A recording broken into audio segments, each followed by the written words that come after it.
Alright, so next video that we're going to be doing today is poached egg. So first we're going to look at our mise en place. So when we got over here, we don't need a whole lot. We need an egg, nice little rooster pot. We need something to crack the egg into, which is going to be this ramekin. Then we have a little bit of vinegar. In this case it's white wine vinegar, which will be for the poaching liquid, which I'll show you in a second. So we'll come over here. Other items that we need is going to be some pepper, some black pepper, and a little bit of salt. And then equipment-wise, we're going to need a slotted spoon. The slotted spoon is important because it's going to help us pick up that egg. All that extra water is going to come out of it. It's going to be nice and dry, and then we'll be good to go. And then I like to just have a plate here just to catch any drips, keep it all clean. So if you come over here to the pot of water, this is pretty much where we want to be at for a poach, right? So we got a couple small bubbles coming through, nothing's too aggressive. This is what I would call a poach for sure. Even right now as we're talking, you can see it's starting to kind of come alive even more. So our temperature is at about a 5. I'm going to take this down to maybe a 3. If we kept it getting a little bit hotter, we're going to hit something called a simmer. And a simmer is great if we're trying to reduce something. So think of a stock, right? So we make a beautiful stock. We want to concentrate those flavors, get rid of some of the water, get some evaporation. So you're going to put it on a simmer. And in doing so, it's going to shrink down, it's going to be nice and hot, but you don't want that for the eggs. It's going to be a little bit too aggressive. And then the next level is to boil. So boiling at our elevation is going to be at 212 degrees Fahrenheit. If you add your egg into that, it's just going to curdle. It's going to turn into basically egg drop soup.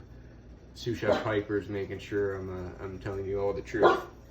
So we're at 3 now, and as you can see, the bubbles really slow down.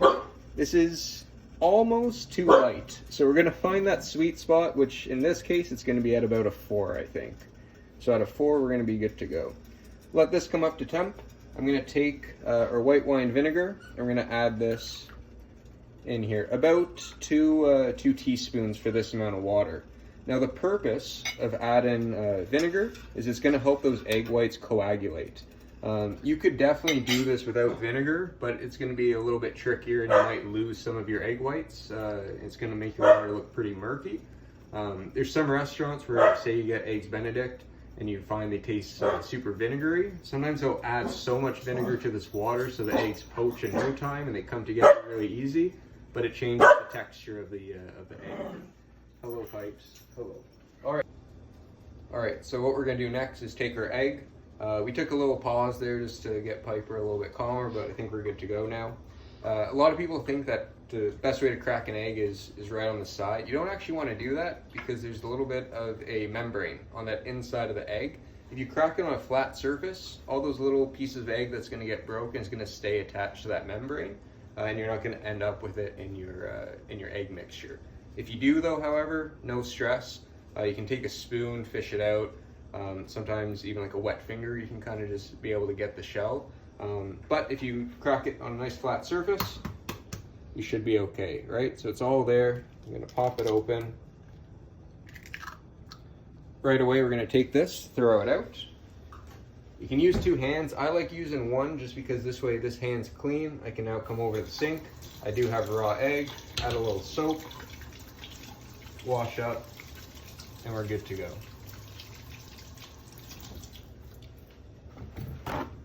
Perfect. So we got our egg in our bowl. Now the reason that we want to crack it into our bowl first is it's going to help us take a look at the egg, make sure the yolk isn't broken. If it is, we're going to find a different purpose for that egg.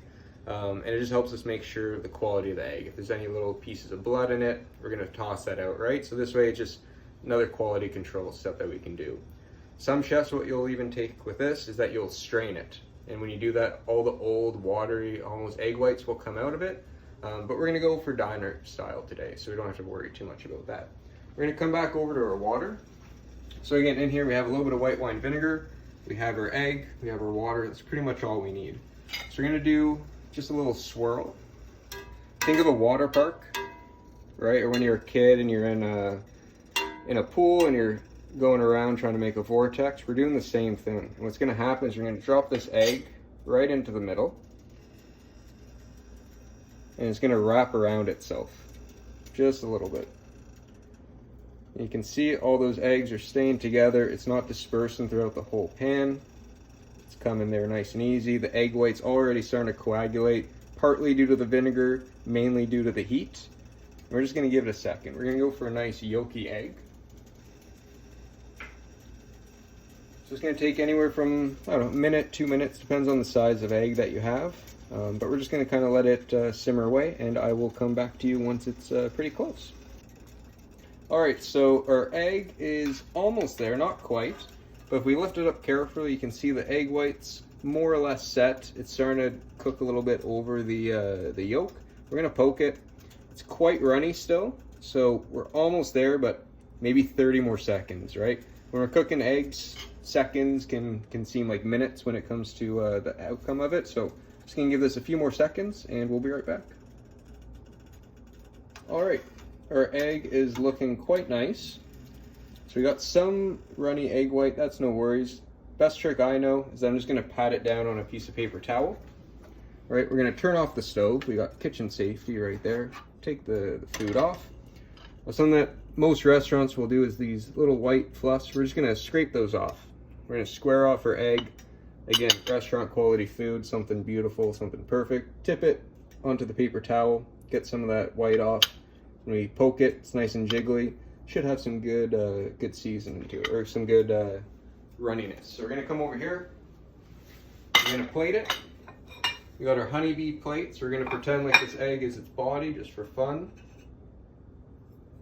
Now we have a flying egg, and we're gonna season it up. So what we're gonna season with today is a little bit of black pepper, nice and fresh over top.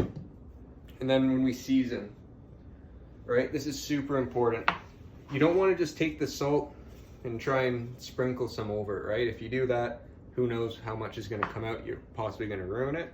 When you have a dish like this, you can just pinch straight, but if you have a larger container or salt shaker, you're gonna put in your left hand, see how much there is. And then with this guy, we're just gonna take a little pinch, and we're just gonna season it over.